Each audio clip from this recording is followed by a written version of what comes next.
চিন্তা ভাবনা থেকে বের হয়ে আসতে হবে। নাম্বার টু হচ্ছে শক্তি এবং দুর্বলতা সম্পর্কে অজ্ঞতা। আমাদের বারবার ব্যর্থ হওয়ার আরেকটি মূল কারণ হচ্ছে আমরা আমাদের শক্তি সম্পর্কে বা আমাদের অজ্ঞতা সম্পর্কে আমরা সচেতন নয়।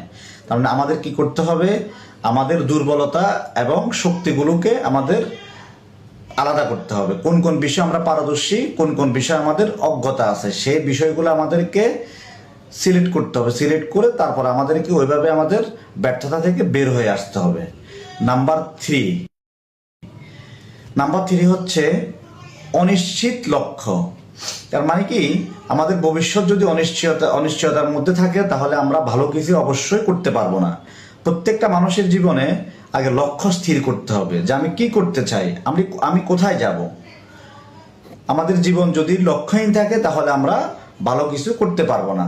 তার মানে হচ্ছে কি, আমাদের লক্ষ্য যদি অনিশ্চিত থাকে, আমরা যদি আমাদের লক্ষ্যকে নির্ধারণ করতে না পারি তাহলে আমরা দিন দিন ব্যর্থতার দিকে এগিয়ে যাব। নাম্বার 4, অগোছালো জীবনযাপন। আমরা ব্যর্থ হবার আর একটি মূল কারণ হচ্ছে আমাদের অগোছালো জীবনযাপন।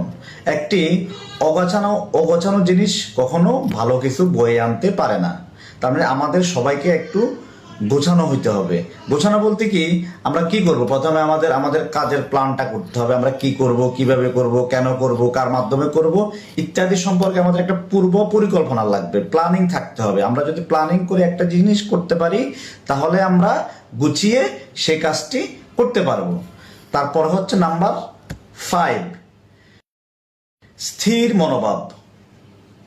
স্থির মনোভাব বলতে কি, নিজেকে পরিবর্তন করতে ভয় পাওয়া। আমাদের মধ্যে ক্রিয়েটিভিটি থাকতে হবে। যে মানুষ যত বেশি ক্রিয়েটিভ চিন্তা ভাবনা করতে পারবে সে মানুষ তত বেশি সফলতা অর্জন করতে পারবে। আমাদের যদি চিন্তা ভাবনা স্থির হয় তাহলে আমরা ভালো কিছু করতে পারবো না। যে আমি একটা চিন্তা করলাম, আমি সে চিন্তার মধ্যে ডুবেই রইলাম, তাহলে আমি কখনোই ভালো কিছু করতে পারবো না। আমাদের চিন্তা ভাবনা অবশ্যই ক্রিয়েটিভ হইতে হবে, চেঞ্জ হইতে হবে, সময়ের সাথে সাথে চেঞ্জিংটা আমাদের করতে হবে, তাহলে আমরা ভালো কিছু করতে পারবো। নাম্বার 6, সহজে হার মেনে নেওয়া। ব্যর্থতার আরেকটি মূল কারণ হচ্ছে আমরা সহজে হার মেনে যাই। আমরা যদি সহজে হার মেনে যাই তাহলে আমরা কখনোই সফল হতে পারবো না। সফল হইতে হলে আপনাকে ব্যর্থতার পরে আপনার সফলতা আসবে। আপনি যদি সহজে হার মেনে যান তাহলে আপনি কখনো সফল হতে পারবেন না।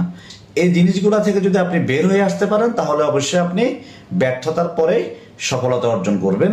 ধন্যবাদ সবাইকে। দেখা হবে নেক্সট কোনো ভিডিওতে। আসসালামু আলাইকুম ওয়া রাহমাতুল্লাহ।